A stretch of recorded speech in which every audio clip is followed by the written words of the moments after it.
Salut, nous revoici pour une vidéo sur les petits jeux indépendants gratuits de Steam. Donc, comme d'habitude, 3 jeux que je mettrai en lien dans la barre d'infos si ça vous intéresse d'y jouer. Et puis aujourd'hui, on va voir dans la sélection le jeu que j'ai le plus aimé jusqu'à présent parmi tous ceux que j'ai essayé sur Steam.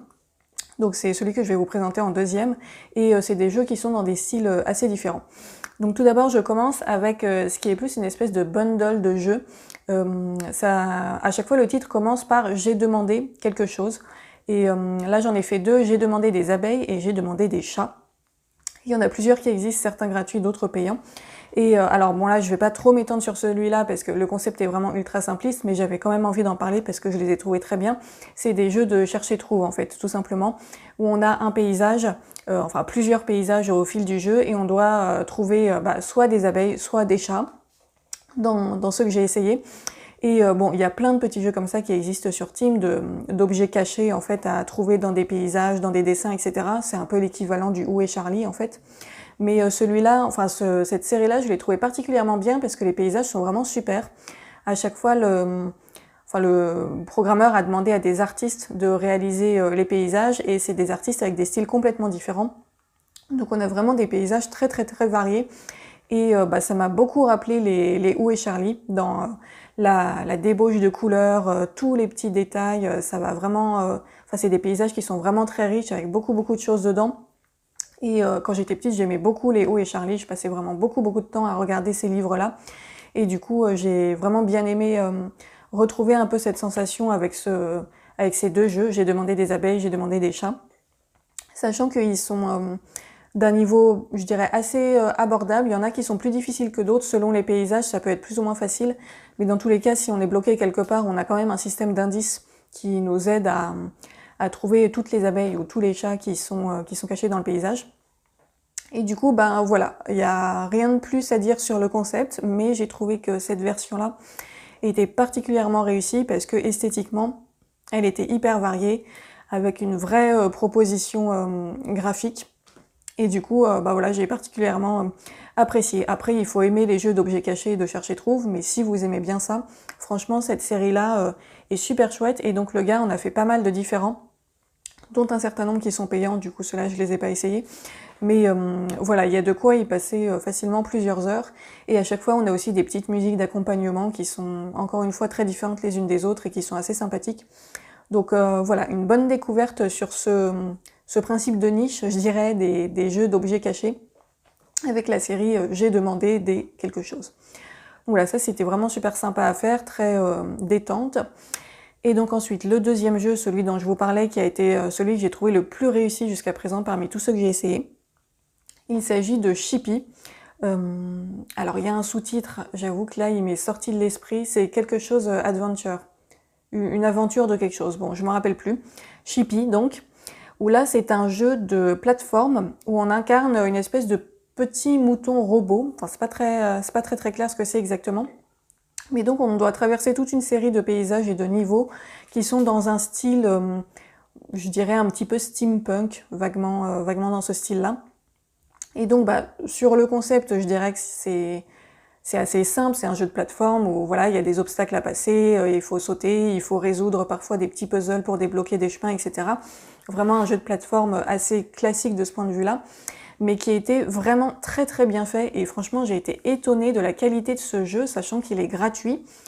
Il y avait même des petits combats de boss dedans, et franchement pour un jeu gratuit, je m'attendais pas à quelque chose d'aussi peaufiné en fait, parce que très clairement, vu le nombre de niveaux, le détail qu'il y avait, la qualité esthétique de la proposition, la qualité des combats aussi, parce qu'on a plusieurs combats de boss au fil du niveau, qui sont de plus en plus difficiles. Et il y en a même un particulièrement qui m'a demandé un certain nombre d'essais, parce que, bon, c'est aussi parce que j'ai pas l'habitude de jouer au clavier, donc des fois je galère un peu avec les touches. Mais c'était vraiment des combats de qualité, quoi. Alors c'était pas Black Myth Wukong, mais voilà, pour un petit jeu gratuit, j'étais très très étonnée de la qualité et du rendu de ce jeu-là. Pour moi, c'était vraiment d'un niveau d'un jeu qui aurait pu être payant, quoi. Et il y a même des jeux payants qui sont moins bien que ça, je trouve. Donc vraiment, ça, c'était une très très bonne découverte. Donc en fait, ce petit mouton robot doit découvrir une espèce de mystère. On est dans un monde un peu, presque un peu post-apocalyptique, on sait pas trop ce qui s'est passé, il y a visiblement une force un peu surnaturelle qui est en jeu, etc. L'histoire est assez mystérieuse, donc voilà, je vais pas trop en dire, mais il y avait vraiment une variété dans les niveaux, c'est une ambiance qui est, je dirais, globalement assez sombre, mais avec parfois aussi quelques moments très lumineux. Et ouais, comme je le disais, graphiquement, c'était vraiment chouette. Sur le gameplay, c'était super. Donc même moi qui n'ai pas l'habitude de jouer au clavier, j'ai trouvé que c'était vachement fluide, que ça marchait bien, que ça s'apprenait bien. Les combats étaient vraiment très intéressants aussi. Je m'attendais pas du tout à cette proposition-là avec des combats, comme je le disais, de cette qualité dans un petit jeu comme ça. Et ouais, franchement, j'ai rien à redire sur ce jeu, j'ai pas de points négatifs. Il y avait certains passages qui étaient un petit peu rageants, mais ça c'est comme dans tous les jeux de plateforme. Des fois, vous avez des trucs où faut réessayer un certain nombre de fois avant d'y arriver. Mais rien de complètement insurmontable.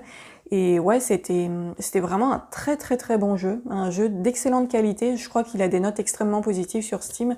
Et bah, je suis assez d'accord là pour le coup, c'était super. Si vous cherchez un jeu assez rapide, alors je sais plus combien de temps j'ai mis pour le faire, mais voilà, si vous cherchez un petit jeu qui se fait rapidement, mais qui est vraiment très très bien et avec une vraie proposition et vraiment des choses à faire sur le gameplay, etc.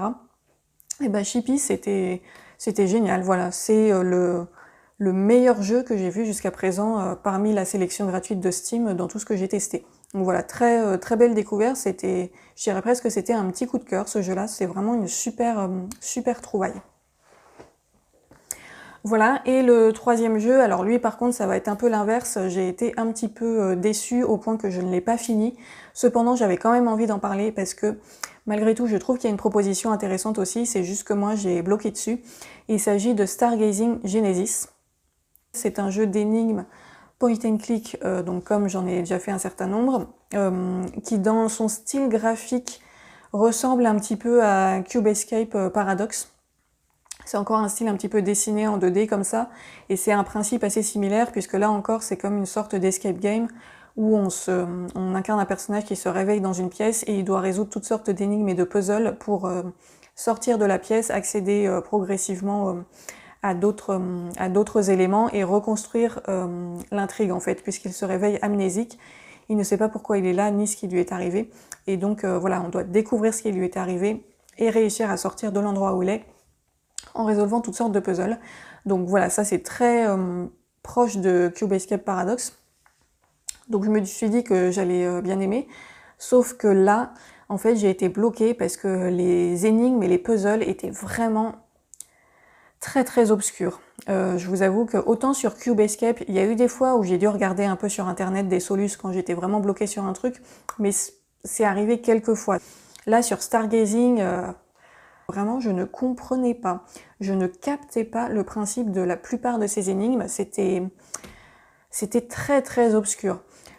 En fait, c'est ce truc où des fois vous avez des énigmes ou des puzzles qui sont durs, mais où vous comprenez où est-ce que vous devez aller. C'est juste que voilà, vous devez trouver le bon chemin ou réussir à trouver la bonne combinaison. Mais là, en fait, j'étais dans un cas de figure où je ne comprenais même pas le principe du jeu, en fait. Genre, je ne savais pas ce qu'on était censé faire, je ne savais pas quel était le résultat qu'on était censé obtenir. Voilà, il y avait des trucs qu'on pouvait interagir avec, il y avait des boutons qu'on pouvait tourner, des manivelles, des couleurs qui s'allumaient, enfin je ne sais quoi. Mais je ne voyais pas où ça allait, en fait. Je voyais pas où le jeu voulait en venir, et il y avait... Alors, j'allais dire, il n'y avait pas d'indice. Si, il y avait un système d'indices, mais qui était encore pire que les énigmes. Franchement, là, pour le coup, autant que les énigmes étaient très difficiles, bon, voilà, c'est le jeu qui propose ça, autant le système d'indices, là, j'ai trouvé qu'il était vraiment mal fait. Parce que les indices rendaient le truc encore plus incompréhensible. En fait, les indices eux-mêmes n'étaient pas compréhensibles.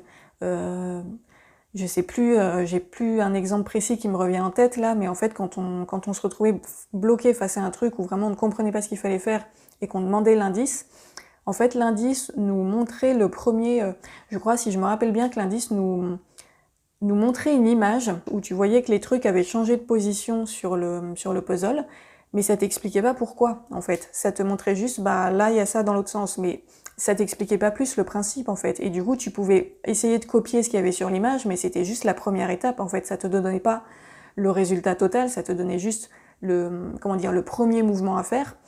Mais sauf que si tu n'avais pas compris le principe même du mouvement et le principe même du jeu, bah, de savoir sur quel bouton il fallait appuyer en premier, bah, ça t'aidait pas du tout en fait. Ça t'aidait pas à comprendre quel était le deuxième bouton.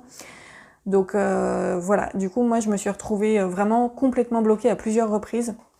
Et au bout d'un moment ça a fini par vraiment me saouler en fait, parce que c'était devenu très très très laborieux. Et c'est pour ça que j'ai décidé de m'arrêter. Alors je pense que je devais en être à peu près au milieu, parce que sur les succès Steam, ça indiquait que j'en avais gagné la moitié. Donc voilà, c'est dommage parce que le style graphique était plutôt sympa et il y avait une histoire, je pense, qui était assez intéressante à découvrir derrière. Mais vraiment, ces énigmes, pour moi, ça n'a pas fonctionné, quoi. C'était trop peu intuitif, trop compliqué, je comprenais jamais rien de ce qu'il fallait faire. J'ai l'impression d'être débile pendant que je jouais à ce jeu. Bon, il y en a quand même quelques-unes, comme je disais, que j'ai réussi à faire et que j'ai trouvé plutôt pas mal. Mais globalement, voilà, ça n'a pas... je n'ai pas été du tout réceptive à cette proposition.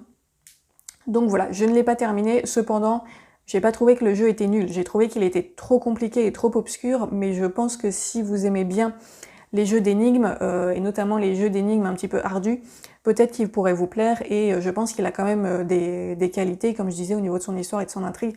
Donc c'est pour ça que je voulais quand même en parler et vous le proposer si jamais vous avez envie d'essayer.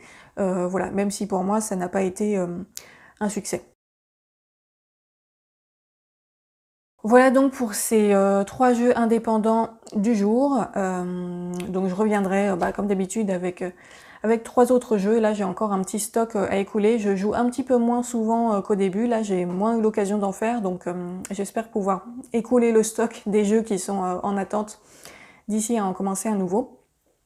Et puis en attendant, il y aura encore des vidéos Black Myth Wukong comme d'habitude. Je continue à bien avancer dans cette histoire-là et ça me plaît vraiment de plus en plus. Donc voilà, un beau programme. Et puis d'ici là, je vous souhaite un bon week-end et je vous dis à la prochaine. Salut!